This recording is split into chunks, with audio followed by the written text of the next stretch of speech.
Hello, everybody. Welcome to the live. It's great to have so many new people this week. I want to say thank you for joining the group. If you're new, and if you've been here for a long time, thanks for doing it. And if you really enjoy what's going on here, invite a friend. It's really helpful. I really thank you. We've gotten hundreds of new people. I had to go through and find all the people that were posting spam or like getting other people. So I got rid of about 200-300 people, and because of that, I also was able to get it below a threshold so I can make the group public, so now I can share everything.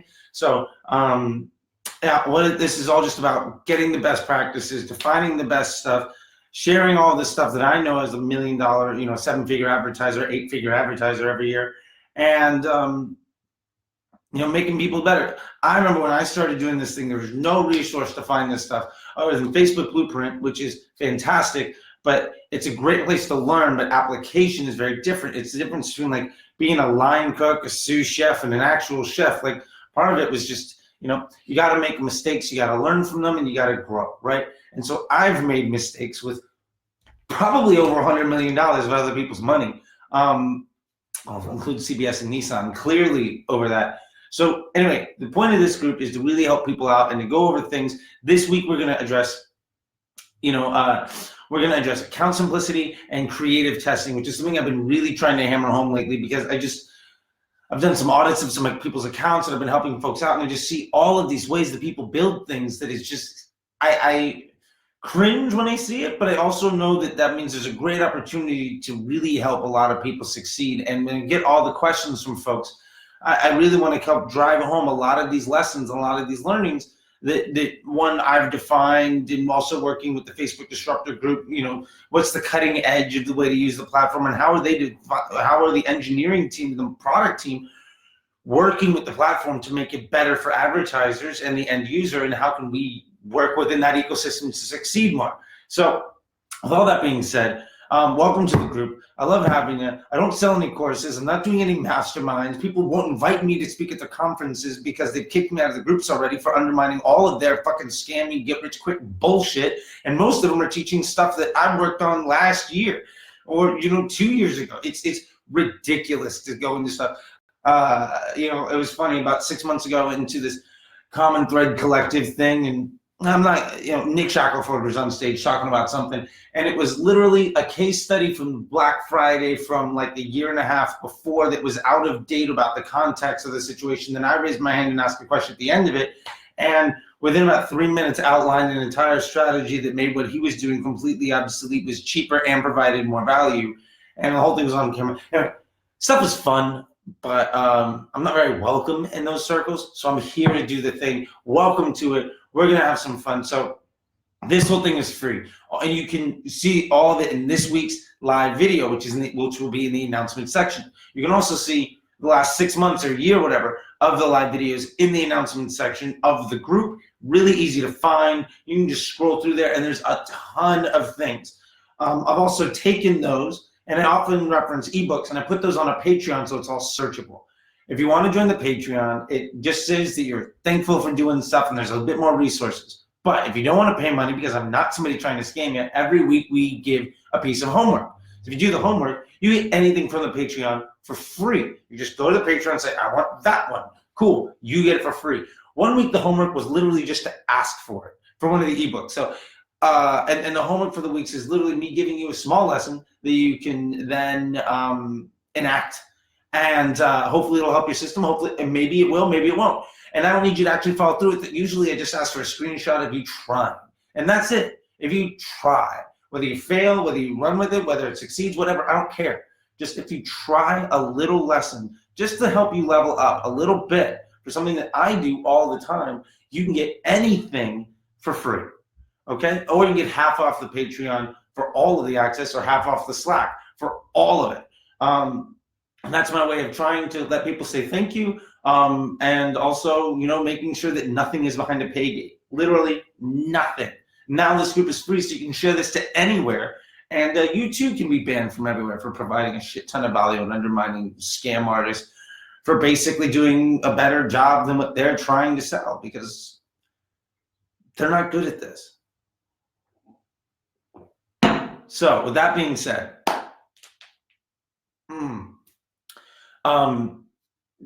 homework for this week. Let's start there. And like I said, we're going to go through account simplicity and creative testing, and I'm working on a new ebook built around creative testing. I think it's going to actually turn out to be the top 4 ways of creative testing. I'm on page, I've outlined it. It's going to be 12 or 13 pages. I've written some of the automation points and some of the strategy points. So we're about halfway done.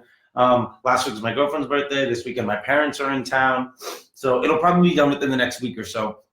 But I'm really excited about it. And then we're moving on to something even bigger than that. This actual topic of conversation will be the next ebook. So anyway, this week's homework, really simple. And it's in the line of account simplicity, okay? This week's homework is to list out your campaigns and to define what is the business objective of each one of these campaigns. It's that simple. This can be an Excel spreadsheet. However you want to do it, you can, and if you want to send it in, you can take a screenshot of it and just mark it up. However you want to do it. The way I recommend this stuff, because I do this documentation myself, is copy the campaign name, drop it in, and say, this is the objective of this campaign.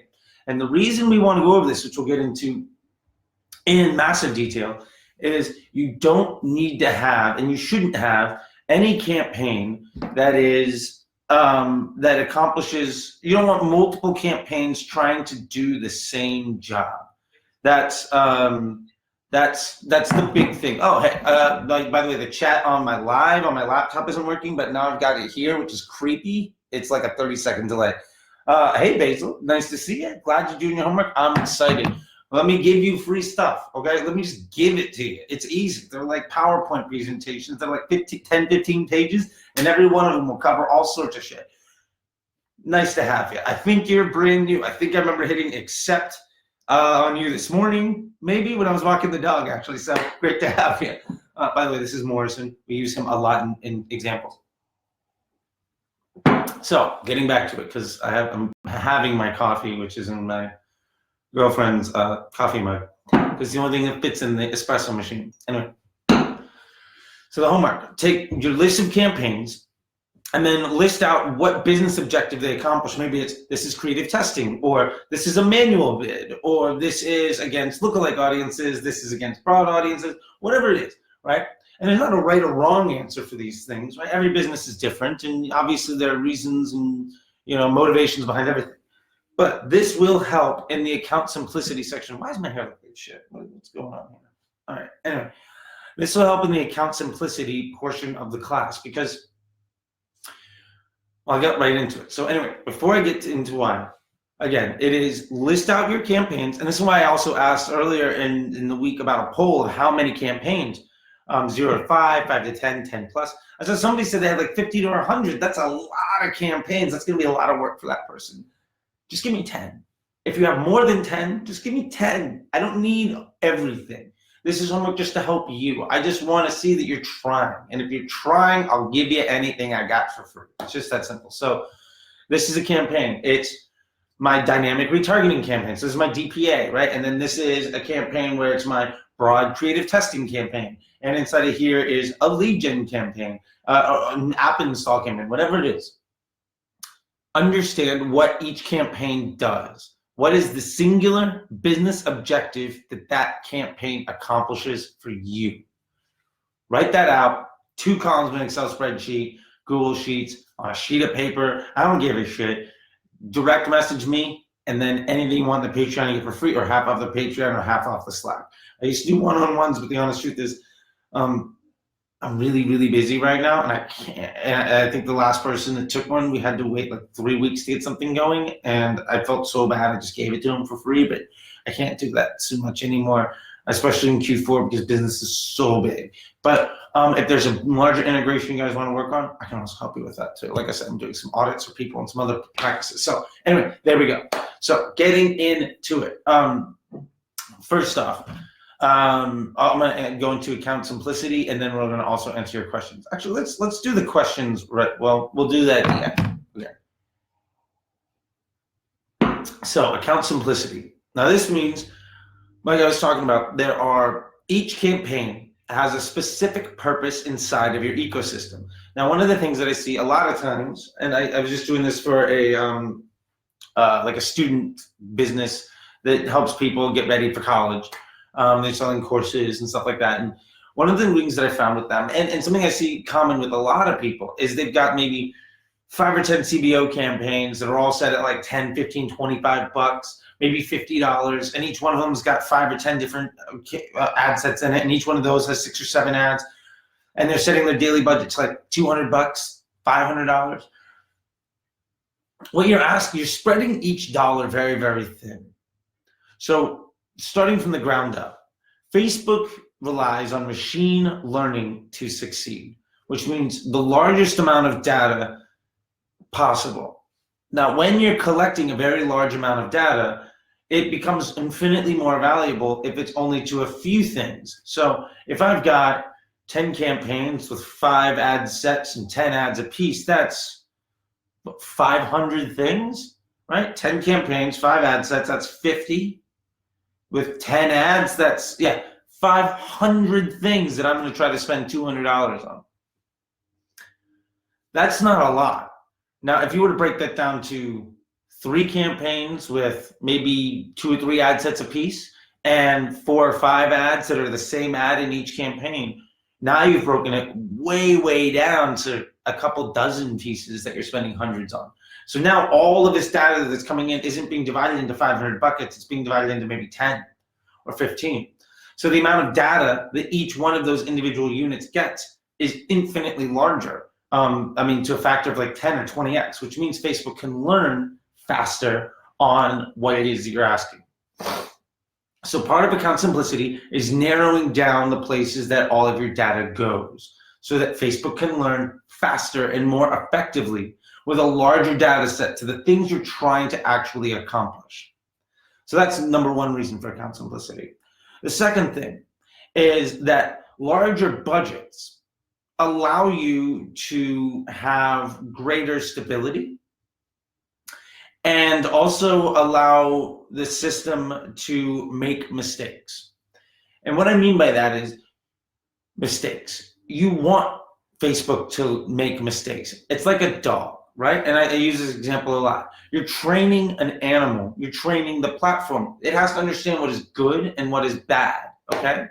So a bad impression is actually just as valuable as a good impression. A bad click is as valuable as a good click. Because what it does is it says, hey, Facebook, you tried this thing, it didn't work, don't do it again. And if it tries 100 things that are like that and they all fail, that means that later when you try to spend more money and you try to scale up your efforts and optimize, it's going to exclude those people because it understands this sales pitch, this ad, doesn't work against this audience. So my salesman, my ad set, knows to not use this sales pitch when that type of customer comes into the door, but maybe another sales pitch will work.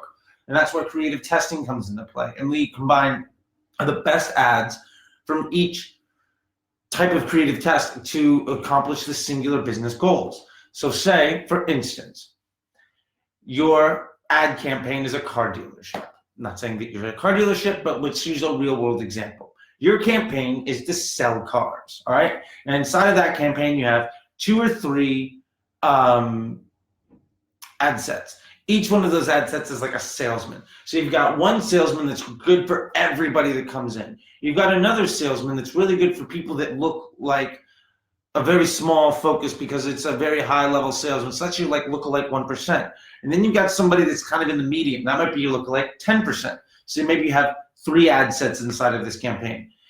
Now, each one of those ad sets might have 4 to 5 different sales pitches. These are ads that have been tested. So that means your car dealership has 3 salesmen. Each salesman knows the 5 ways of selling a car. When somebody comes in, those salesmen will kind of understand who is going to do better at converting that customer to sell the car, and then which sales pitch to get that person to do it, to make the purchase. Now, in this situation, the way the salesmen get better is by testing new sales pitches and by learning from failing, learning from not being able to close the deal, learning from trying to do it for a long time. So what you're doing with Facebook, very much in the same way, because machine learning very much is modeled after this customer journey, is you're letting a small group of things do all of the work so that they learn what is good and bad and how to do their job well. Now, when you do that, what ultimately happens is you have very large audiences with very effective ads doing the bulk of your spend, which means that we want to ramp up spend. It's less of a risk. Now, it's less of a risk because they're already veterans. They already understand how to do it. They've been to war and they're back, right? And they've done it a thousand different ways to millions of different people, and they understand who your target customer is and how that person's going to react. Now, how does this work inside of Account Simplicity is the lower number of campaigns that you have and the lower number of ad sets that you have, the more work each one of them can do. And the more work anyone does, the more they're capable of doing more work, if that makes sense. So in this case, if you have an audience that's 10 million people that's been running for a week, it's going to be tough for that audience to maybe do 10 times the amount of work.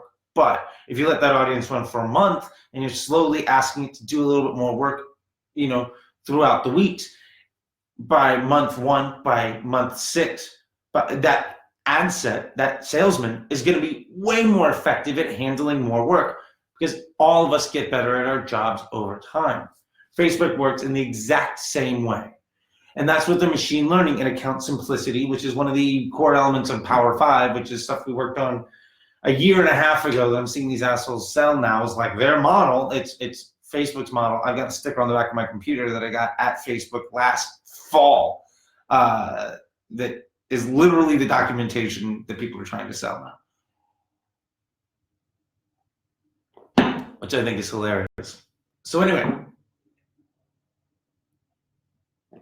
so we've covered why that works and how it works.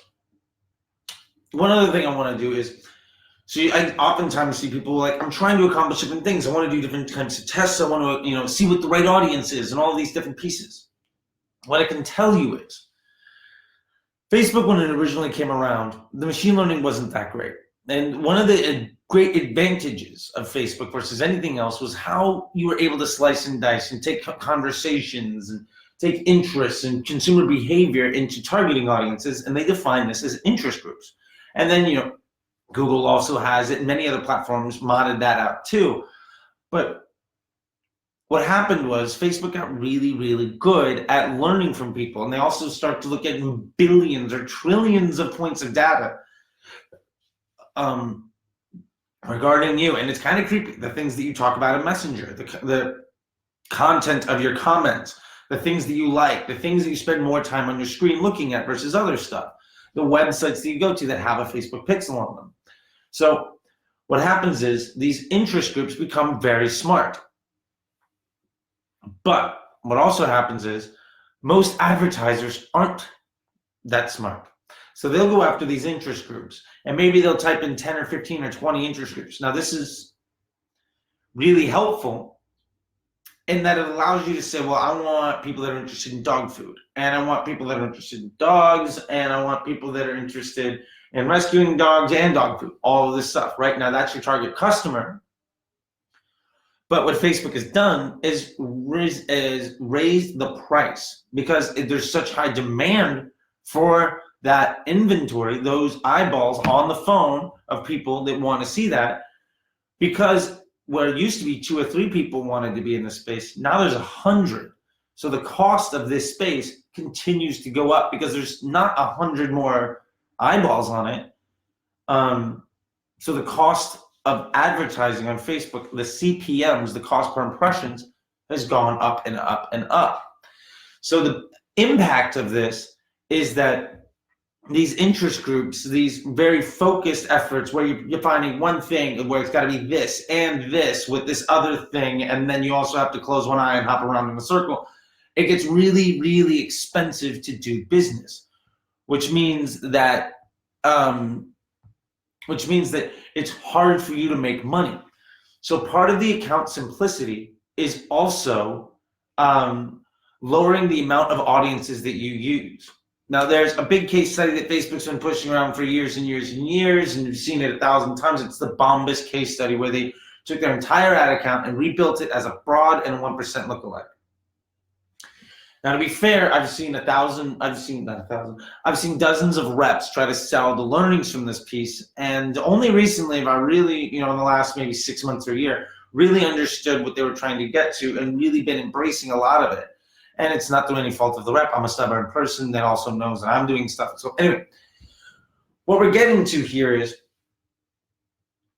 Facebook understands who your customers. So broad audience is infinitely scalable. Well, not infinitely, but none of us have enough money to exhaust a broad audience. So by broad audience, I'm talking about just narrowing down by age and gender or location. Very, very high level stuff, right? Which means that there aren't a lot of other advertisers focusing in on that inventory. Now maybe everybody's going broad, but when everybody's going broad, the overlap of one other advertiser with the ads that work for them and the ads that work for me all competing with each other is very low. Also, when you're testing ads against broad, Facebook is able to make mistakes and learn from a bunch of different people all over the place. So people that you may or may not have wanted to target, people who may or may not have shown Facebook enough signals to put them inside of that audience, and you're reaching them for much, much cheaper. An interest group might have a CPM of $30, $40, whereas broad might have a CPM of 10 or 15, which means that you can be half as efficient and still make more money with your ads, because the cost of doing business is lower, right? If you were selling stuff, say we're selling Morrison's dog food. He's down there. I promise there's a dog right there. He's fluffy. You can see it. So say it cost me $5 to get a bag, and I'm selling them for $20. I'm making 4 times profit. Now, that would be broad audience. Now, maybe it costs me $15 to get a bag, and I'm selling it for $20. My profit margin got cut tremendously. That's the difference between a broad audience and an interest group. Now, people will say, well, if I go to broad audience, most of my ads are going to fail. And we'll get into that with creative testing. So what happens is we use the broad audience, and then we use performance-based lookalikes. And I like to stack them. So I have one lookalike audience that's all 1%, that's like a lookalike of buyers from the last 6 months. Who has actually bought my product? Find more people like those that are actually spending money on me. And then a value-based lookalike, which is available inside the audience section from your pixel. And it's who are the people that are spending the most money with me? So it's not just people that are anybody that's bought from me. So it's find everybody that's bought from me and find, another 1 million, 2 million people that look like that. Find me the people that have spent the most amount of money, my high roller customers. Find me 2 million people that look like that. Now, the overlap between that is going to be pretty high, but it's like a Venn diagram, okay? Say this is all the people that have bought from me in the last 6 months. This is all the people that are high rollers, right? Now, these two audiences alone might both be 2 million. When you put them together, it's really a lot of the same audience, but there's some people over here that aren't in this audience, and there's some people over here that aren't in this audience. And then what I do is I take a third audience and I'll say, give me everybody in my CRM list, maybe people that have signed up for emails, or people that have been there before the Facebook pixel, or all my customers going back to the end of time, and give me an audience of them. Now what happens is I've got these, theoretically a Venn diagram should be a circle, but you get the idea, is that while each one of these is 2 million people, right? When you lay them on top of each other, you're actually getting a really hyper-focused audience. I can't hold this and show it all, but really, Facebook is going to go for the people that are right in the middle, the people that are overlap from all 3 of these audiences the most. Not a very good visual representation, but I hope you understand. When you have these audiences all overlapping, Facebook will go for the people that are in the middle of those audiences because they are now your highest quality person. And what that means is you've narrowed down broad to a performance-based lookalike. Now this will be a higher CPM, but also it'll give you a higher conversion rate, hopefully, right? While the inventory is more expensive, the quality of that customer is better. So what we do is we'll take a broad audience, maybe we'll take a 1% lookalike, and then we'll make like a 10% lookalike, which is that same audience, but much, much bigger. So the point of that, like we were talking about with the salesman, is you got something that is very low cost, high volume, that's going to make a shit ton of mistakes, but do it for really, really cheap. And then you've got something that's really expensive, relatively speaking, more expensive, but is targeting just the really core group of people that are most likely to buy from you. And then you've got the Goldilocks, right in the middle, where it's less expensive and less efficient than the like 1% hardcore, but more focused than the super broad audience. What happens here is when those become the only ad sets that you're targeting, what happens is instead of running 10, 15 audiences and all sorts of lookalikes based off of all sorts of things, like I see people all the time with a lookalike, like, well, I do lookalike of page visitors and of website visitors, and I get great traffic. It's because those people that visited your site have also bought from you. Those people are in these audiences. There is value to them, but what you're doing is you're basically saying, I want to make a lookalike of anybody that's ever been in my store. Now, if we were to do a shootout between you saying anybody that's ever been in my store versus me saying I only want the people that have been in my store and bought something, given time, when I'm focusing just on the buyers, I'm going to beat you every single time. Because you are saying, I want as much attention from window shoppers as possible, and maybe I'll trick them into buying. And I'm saying, I want all the people likely to buy, and I'm just going to give them the opportunity.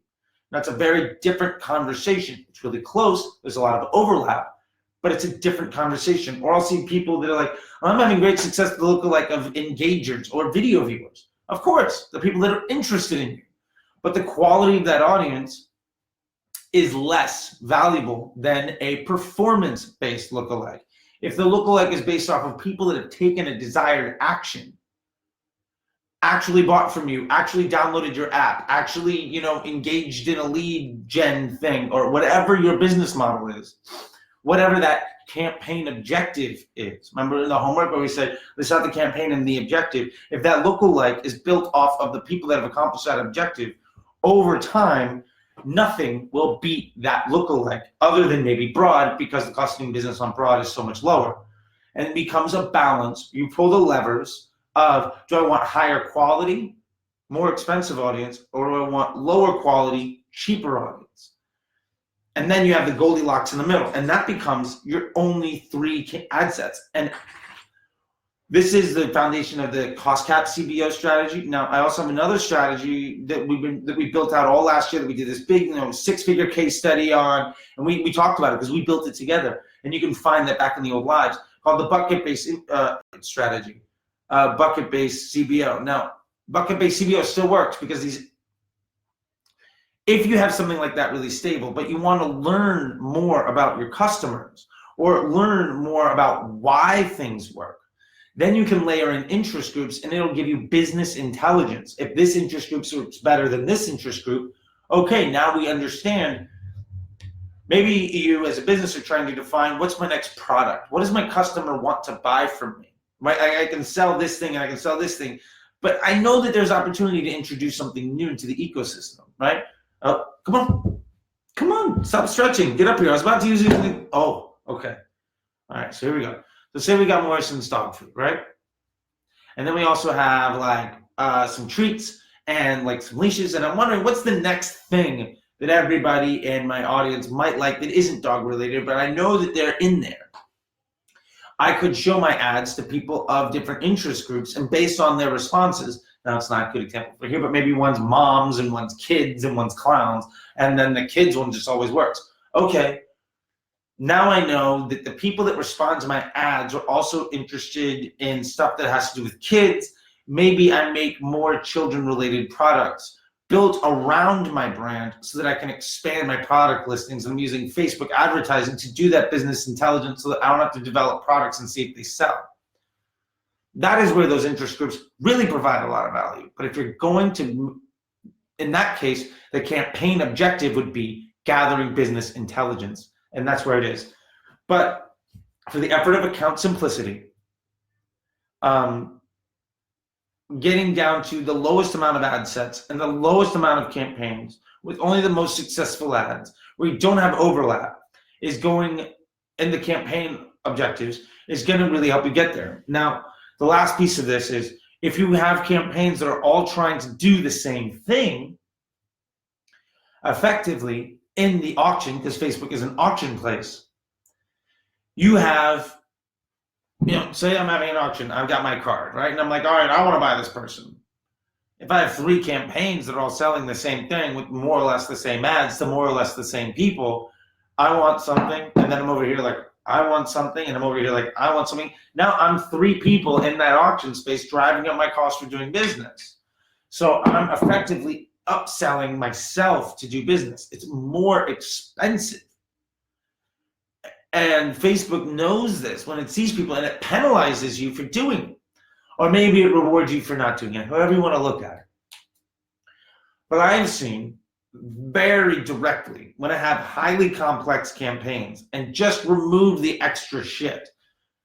My very broad, simple campaigns that are accomplishing the core business objective get better overnight. I mean, I've seen 10 to 15 to 20% improvement on those simple campaigns when I remove the 5 other things that are trying to accomplish the same goal.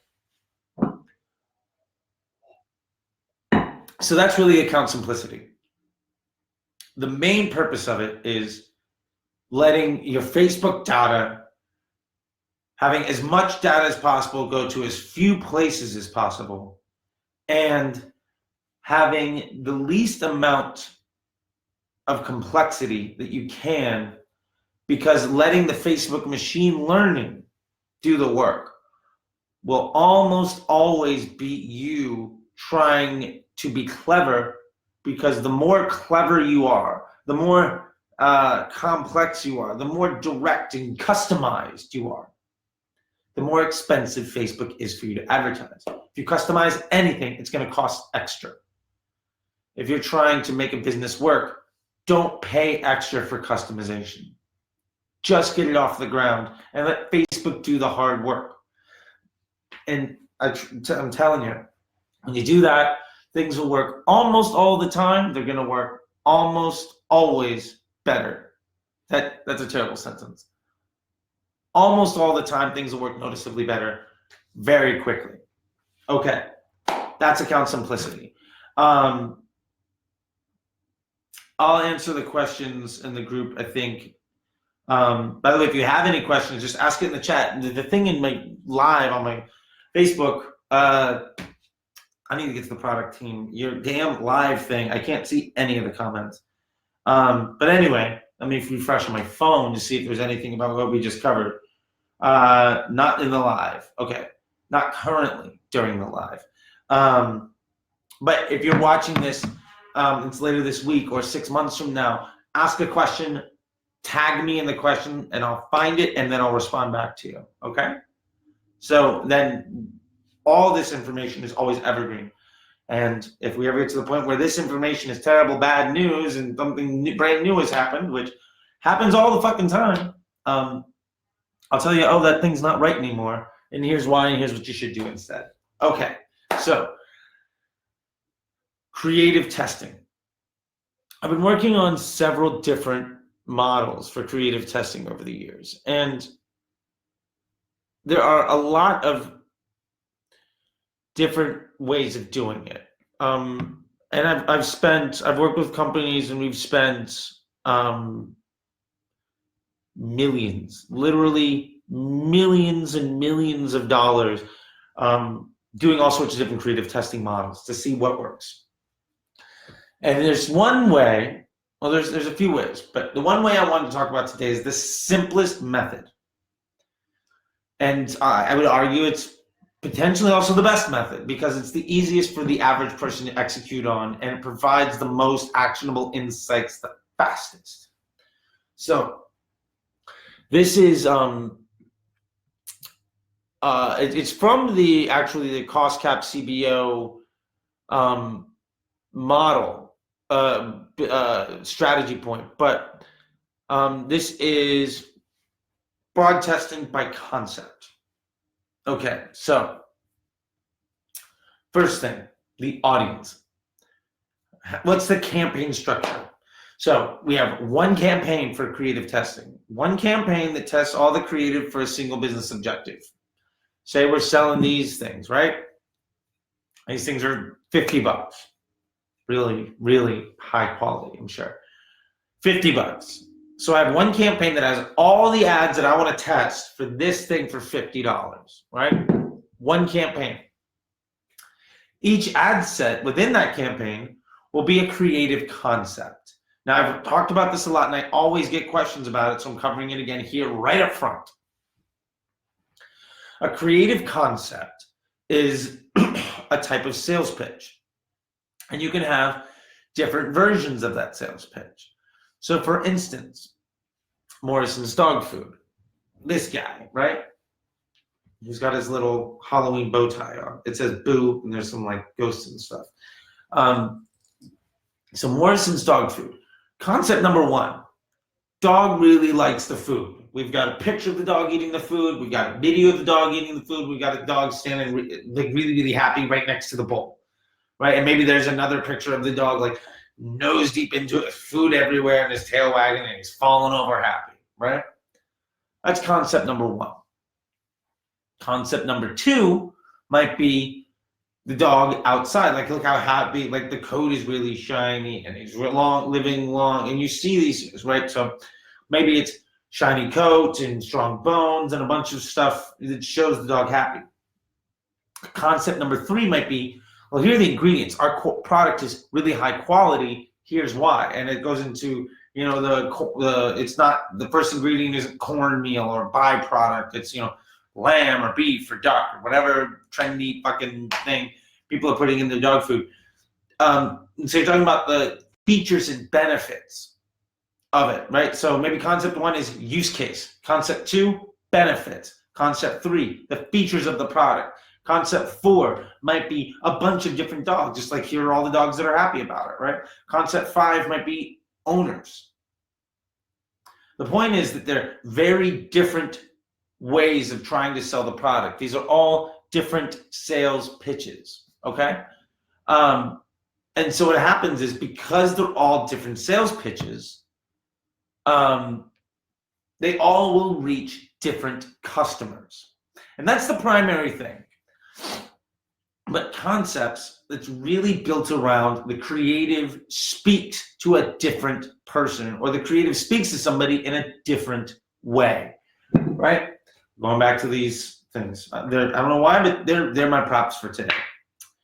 Not gonna lie, I brought them over to the things I felt like I was gonna need a lot of props. So, concept number one, this ice cream, these are all ice cream pieces, right?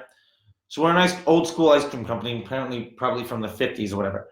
So this ice cream is chocolate and it's hot fudge, right? Like, we have hot fudge ice cream. Come check out our store. This one says, we have sundaes. We put our ice cream inside of a thing and we put hot fudge on it and cherry, but we got sundaes. So if you love a sundae, come down to our store. Now, these two are selling the same product, clearly, ice cream. But this one's saying, hey, we've got ice cream, it's chocolate dipped. We've got ice cream and we put it in a sundae. We've got ice cream, it's refreshing, right? So these are all three different sales pitches, right?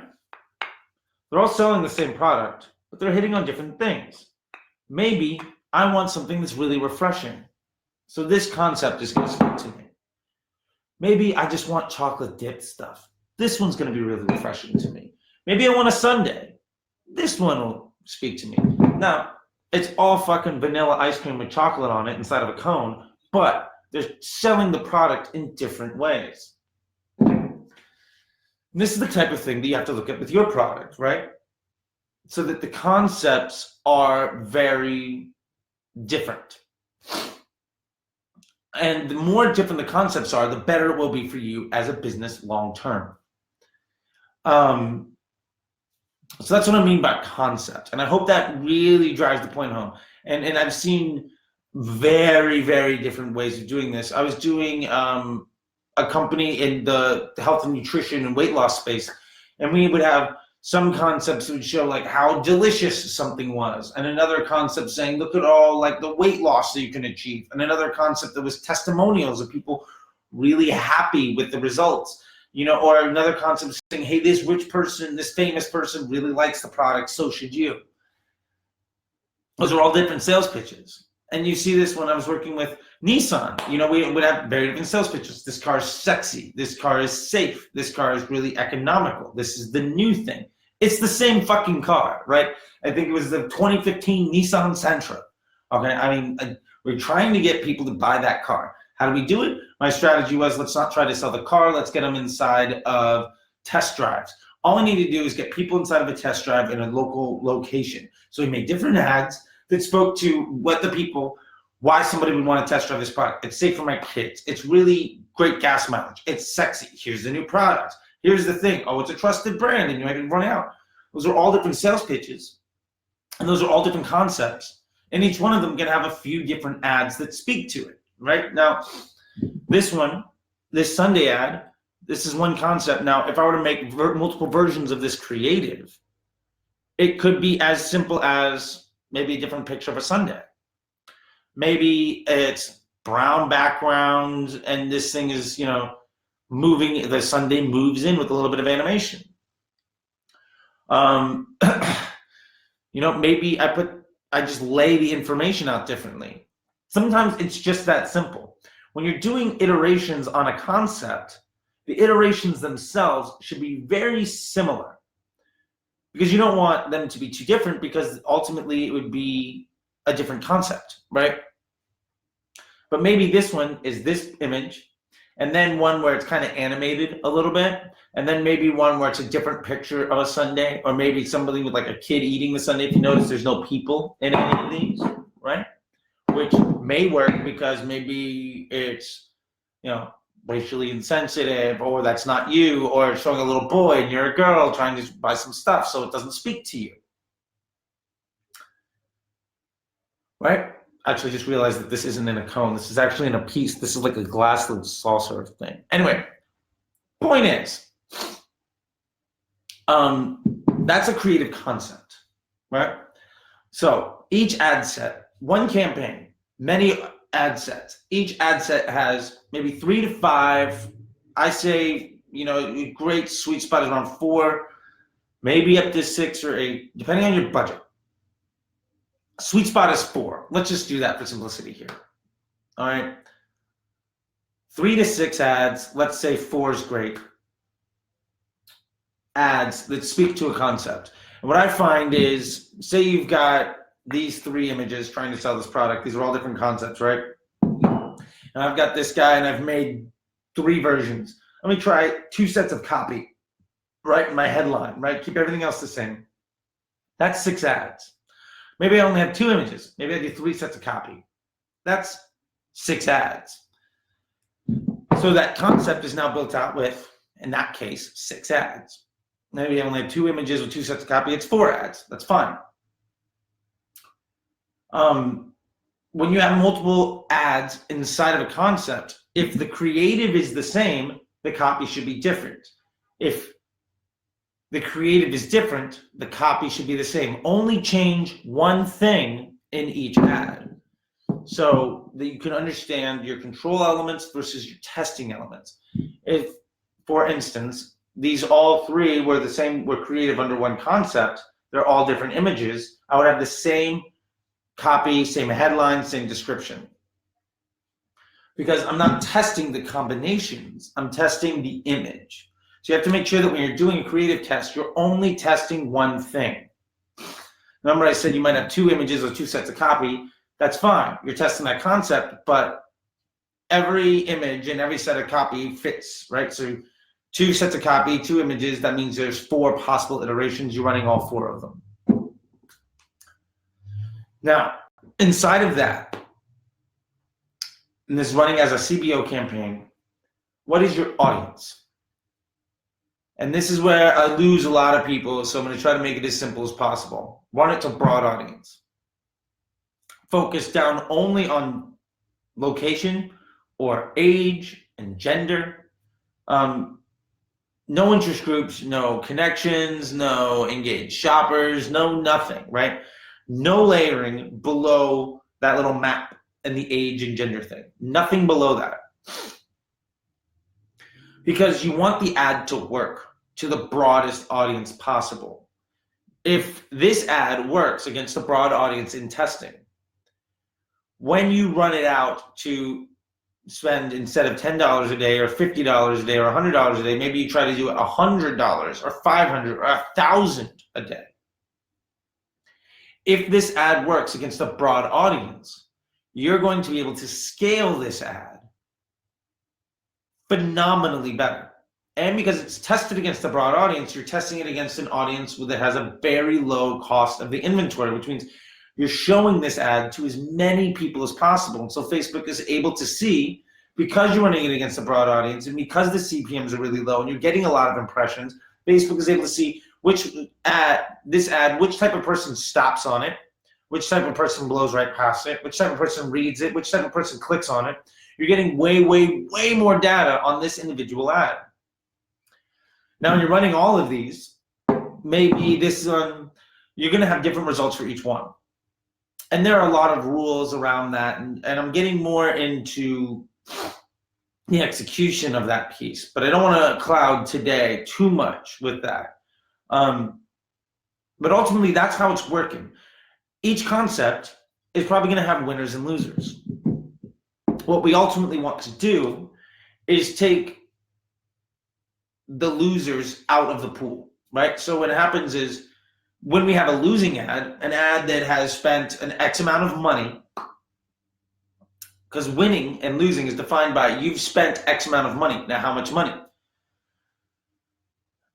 The money that you've spent on that ad is going to be a multiple of your target cost on that ad. Now, maybe you're selling a $100 product and you want to see, okay, well, if it spent 10 times that cost and it's not profitable, I want to run it. Now, that means you have to spend $1,000. That's a shit ton of money.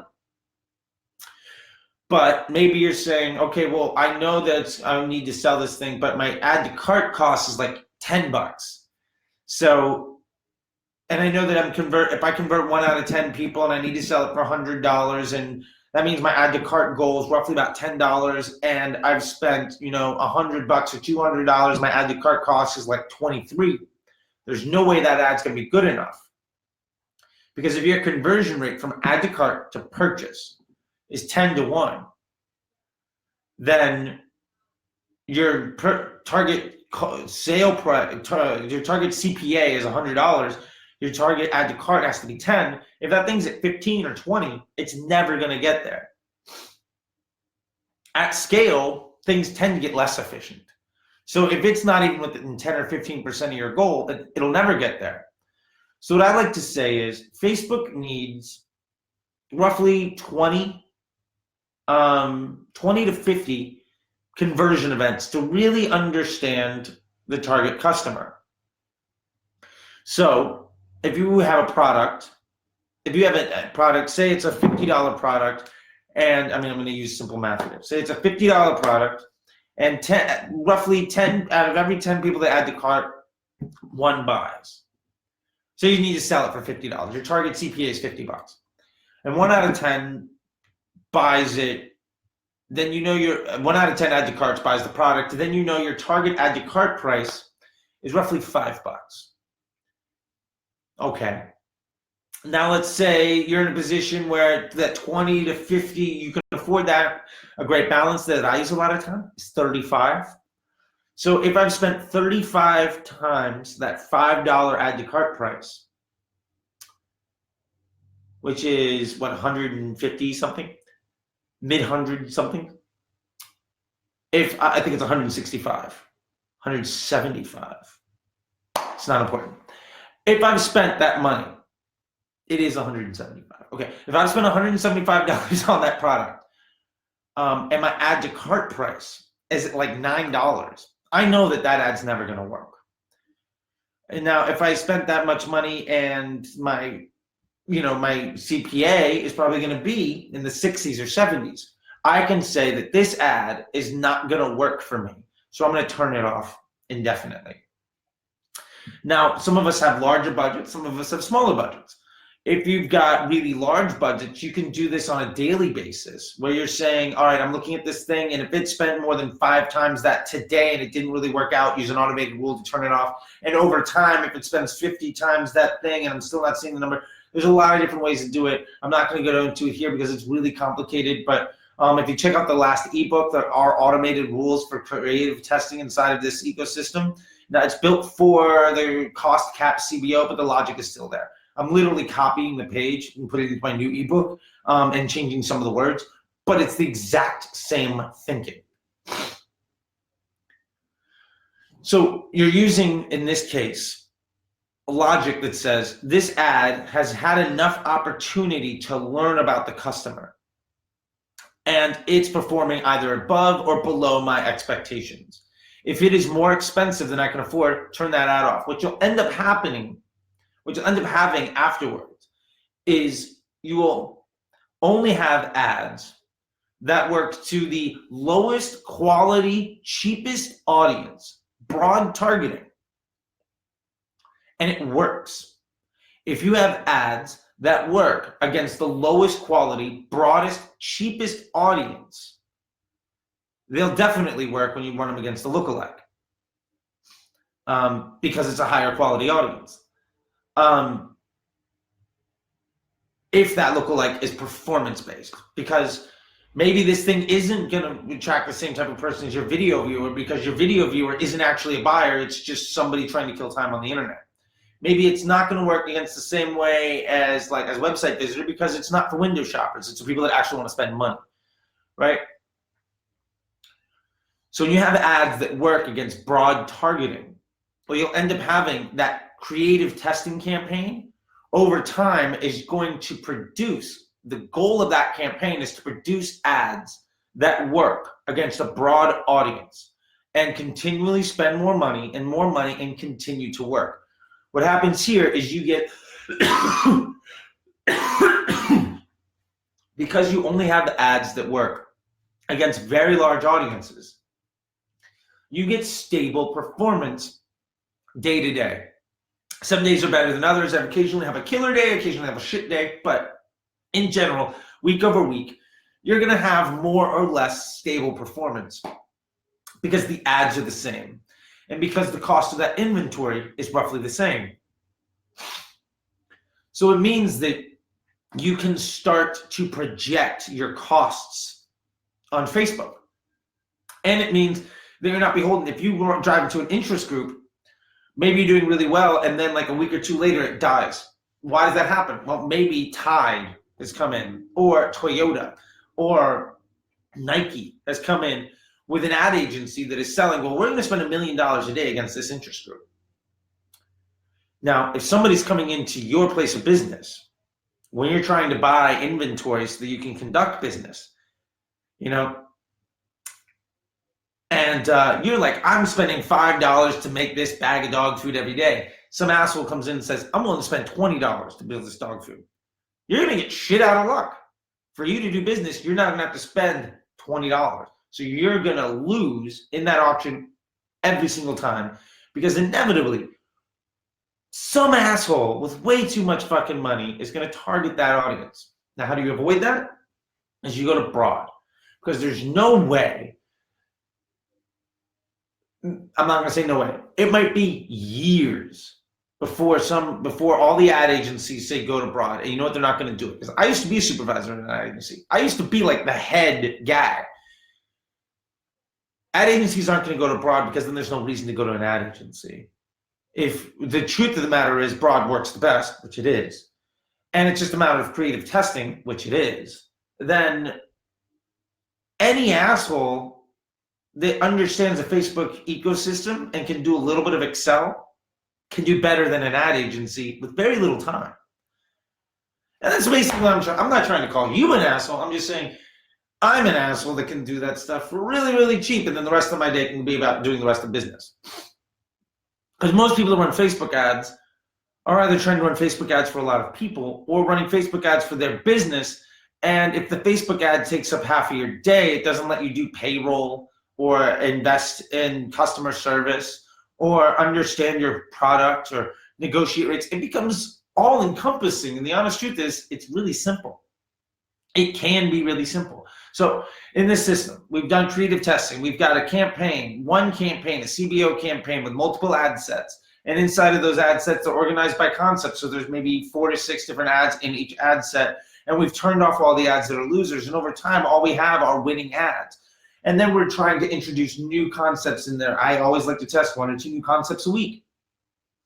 And depending on your budget, it doesn't really matter if you're spending $10,000 a day or $100 a day. Ultimately, you should be able to get into a cadence of testing. Now, if you have less creative resources, then you run your tests for longer, and maybe your cadence is once a month you're testing something new. I happen to generally be in a situation where there's a dedicated creative team that I can say, hey, look, this week I need X, Y, and Z, and they'll build it for me. You might not be that lucky, in which case it's a different situation. But what ultimately happens is now this campaign has only killer ads that have worked to only the lowest quality audience that is the cheapest to do business to, that is hyper stable. And because it's cheap to do business there and hyper stable, it means that when you start to increase your budgets, when you start to scale your campaigns, performance won't change very much. The more money you spend, yes, performance will get worse over time because Facebook sees you're somebody willing to pay more money, and so it's going to cost you more money to do business. But if you're constantly testing new things and you're saying, like, I'm okay with $10, I'm okay with $20 or $50 CPA. When you're creative testing, if you've got 5 ads that work there against broad, okay, now creative winner has to do 45. So now you're using creative testing to become more and more and more efficient in your business model, which means before I was fine with a $50 CPA. That's my goal. And now I've got half a dozen ads that I'm running on a $50 CPA. I'm happy. All your new creative testing should get you to a $45 CPA. So now if you get ads that work at a $45 CPA, you can start to cycle them in to your existing campaigns and you start to drive down your cost of doing business. Now, I've done this recently in a situation where $50 was actually the goal, ironically enough. And within the last few months, I've been able to take it from 50 to 15. And it's literally just been creative testing, what's allowed. Okay, this, I can do it. Now get it down to 35. Now get it down to 25. Now get it down to 20. Get it down to 15. And it's because whatever your goal is, if you're if you're making creative that accomplishes that goal, running in a broad audience, then the only thing you need to do on Facebook is come up with an ad that does it cheaper. And then you take your winners and you put them in a possible next step is you take your winners, and if you want to scale really heavily is you take your winners and you put that into a separate campaign. And the business objective of that campaign is to scale against broad or to scale against lookalikes or a combination thereof of those 3 audiences that we mentioned. And then that campaign just has winners and everything has to succeed there. And that's where you're spending the majority of your money. So your creative your creative budget is on new ads and the rest of your money is on scaling ads. That's a different methodology. I'm not going to go too much into it, but that's a possible next step. But at this point, you can crush with essentially 1 campaign. I mean, I would love to challenge you all to do this, but I'm not going to tell you how to run your business. But if you just have a campaign that's creative testing, that's only giving you the best ads, and you just get rid of any ad that doesn't work, and you're running against broad audiences, what you'll find is the best ads, because it's CPO, the best ads will get all the spend. Because the audiences are the same, there's shit tons of overlap. They're all competing with each other. They all have an equal chance of succeeding. If you get rid of ads that don't work, only the best ads will get the spend. And ultimately, when you have a new ad that does better, so say you said, well, I need a new ad, it's only going to work if it gives me 45, you turn off every new ad that's over 45, and once you get 1 or 2 of those, you can turn off ads that get you 50. Then you're starting to push down your cost of doing business. And as you do that over time, you're essentially running 1 Facebook campaign. It's a creative testing campaign, and it's your best performing campaign. And if it's your best performing campaign, why would you spend money anywhere else? And then if it's your best performing campaign that's getting all of your media spend, except maybe one you're trying to do retargeting, in which that's another ecosystem. This is for prospecting. The logic stands still. But you can simplify this one ad account that used to have 20 or 50 or 100 campaigns to like 3. Maybe it's a testing campaign, a scaling campaign, and a retargeting campaign. And you got there by creative testing being the primary goal of your business.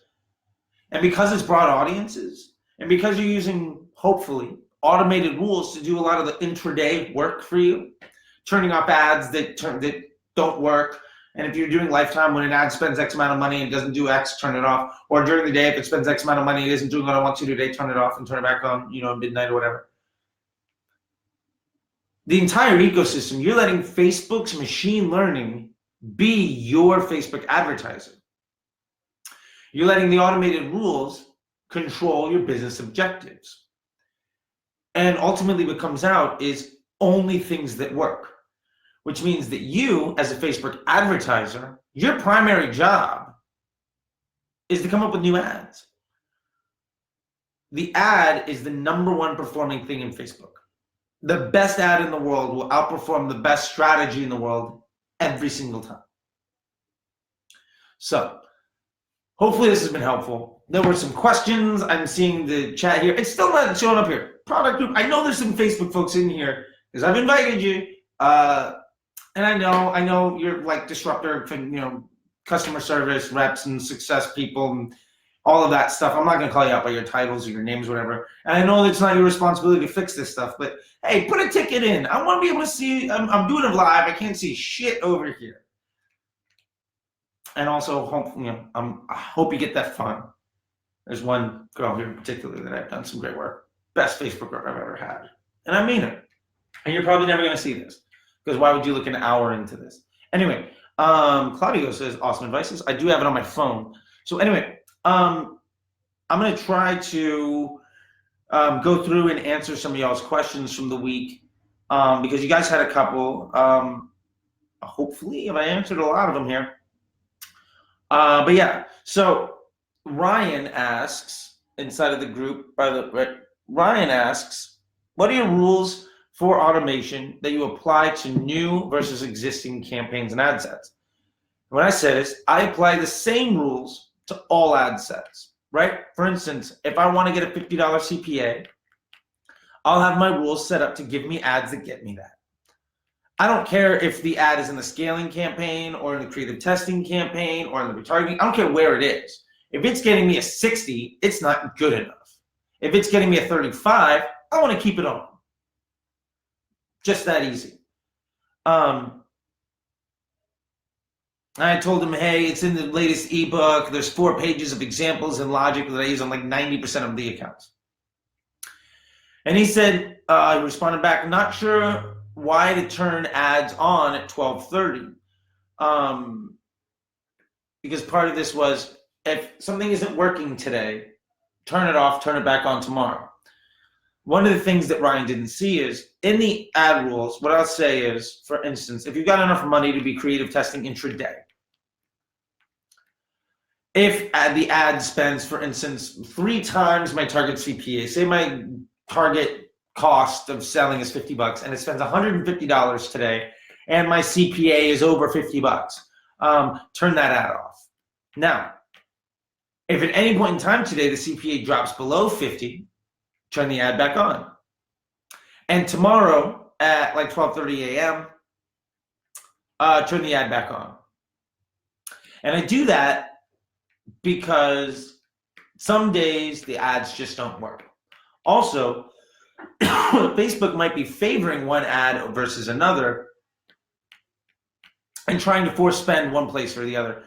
And if that ad isn't working, turn it off. Let other ads get the chance. This cycles the favoritism that occurs inside of a machine learning ecosystem. We all develop habits. Facebook machine learning will develop habits too, making these ad rules will say, if this habit isn't good for business, you can't do it anymore. Give something else a chance.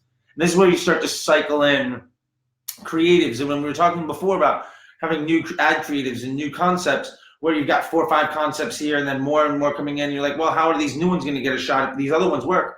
Well, if I set my rules from 50 being allowable to 45 being allowable, those old ones are going to get turned off, and the new ones are going to get a chance.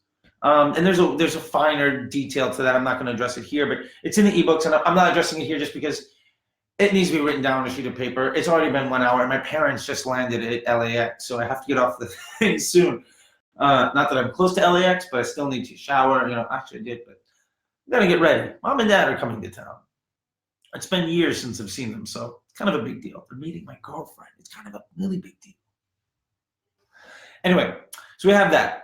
Then Ryan also asks, why would you turn a poorly performing ad back on? Reason I would turn a poorly performing ad back on in this ecosystem in this scenario is maybe today wasn't good for that ad. Maybe in the morning, Facebook just spent a lot of money on this ad in a place that it thought it was going to do well, because it's also learning. Facebook isn't perfect. It's trying to do things. It needs to make mistakes to be better. Well, if you made too many mistakes today, go home.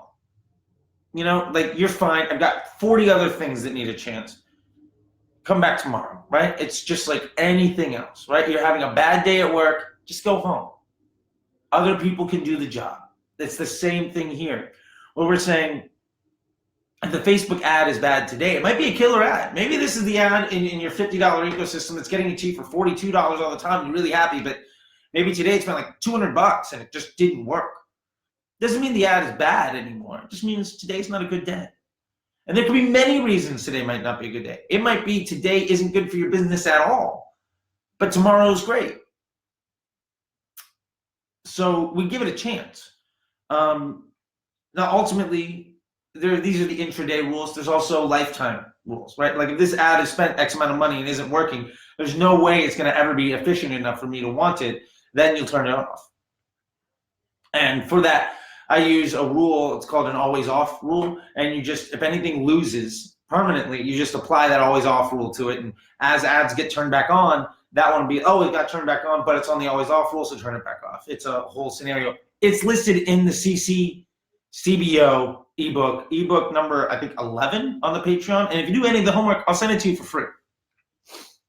Ryan also asked, so how many days do you keep turning on until you accept that it's bad to the bone, or do you just focus on winners? Love the bad to the bone reference, by the way. I'll keep turning the ad on until the lifetime spend of that ad has told me that it's not going to work for me. Or if my business objectives change, like I said, I'll keep turning that ad back on, but when I go from $50 being allowable to maybe 50, 45 is my goal, and it's bringing me 48 all the time. Before it was a rock star, but now it's not quite good enough, and I got a few ads that are better, turn it off. So yeah. Let's see. So that seems to be, actually, that was the only stream of questions on that. I'll put up the questions things maybe earlier so that everybody gets a chance. But on Thursdays or Fridays, I'll post something that says, what questions do you all have for this week's live? And then I'll answer them, just like Ryan's here. We have a bit more time, so I want to cover some of this sexy tactic stuff. So this sexy tactic was grouping ad test winners into very simple broad campaigns. Now, we just covered a lot of this inside of the theory portion, but Brian Toborovsky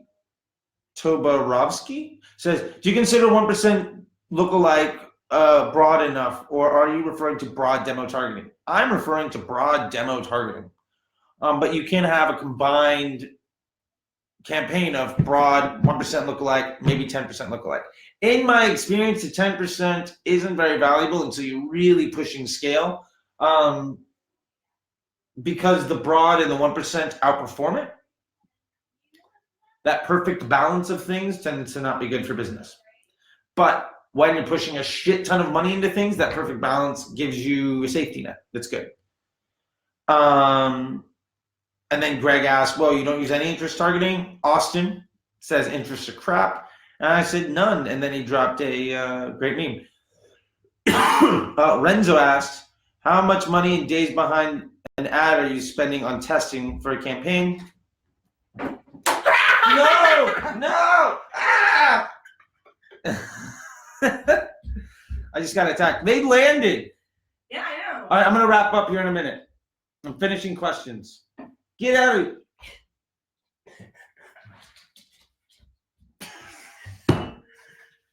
Get out of here. All right. So Renzo asks, how much money in days behind an ad are you spending on testing? And like I said, this is more just a multiple of your target CPA, and I go into it pretty heavily into the book in the books. Let's see if there's anything else here. The ad is king. Everybody's on that. Last one we'll cover is where I said only use performance-based lookalikes, and I go off into some other tangents. And here, Brian says, for me, lookalike purchasers obviously does great, but I've also had a lot of success with web visitor and page engagers. So don't abandon them completely. My response to that, like I said here, was that while they're going to do very well, a page engager lookalike will ultimately always lose to a buyer lookalike when you're trying to sell something, because it is not always a buyer that's in a page engager. It's going to work. It's a valuable audience, but if you had to spend $1 million in each one, the purchaser audience will beat it every single time. And that's because the lookalike audience is built off of people that actually purchase. Many people that have engaged with your page or visited your site have also purchased. But say it's 1 out of 100 people that engages on a Facebook ad actually buy a product.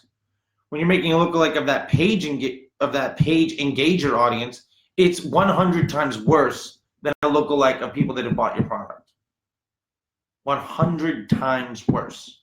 And I'm willing to bet that the conversion rate of an engager to a buyer is probably worse than 1 to 100. Yes, it'll work. Facebook will find it for you, but it's going to be far less stable. Your ability to scale into it will be far lower. And ultimately, it's not as much value. So why put resources into training that salesman to do a job when it's not the best one you could have? Let's see if there's anything else in there. Nope, that's about it. So, okay, great. Well, that's the thing. My parents are in town, so I got to get off the thing. Hope you all have enjoyed this. I felt like it was really good. So thank you so much for being in the group. Invite your friends, share this stuff, do the homework. Let me give you all a bunch of free shit. I'm working on the creative testing ebook, and I'm covering in there cost cap CBO testing, which is basically the methodology we've covered. I might actually just call it broad testing. Bucket-based testing, which is a different methodology built around a similar idea, but different. It's using lookalike performance data. Dynamic creative testing, where you let Facebook do a lot of the work and then you duplicate the success. And so anyway, I've got multiple versions in there, and I'm working on it. So we'll get to it. All of those work, but today, hopefully, will really make your life easier. That's the point. All right. See you guys next week.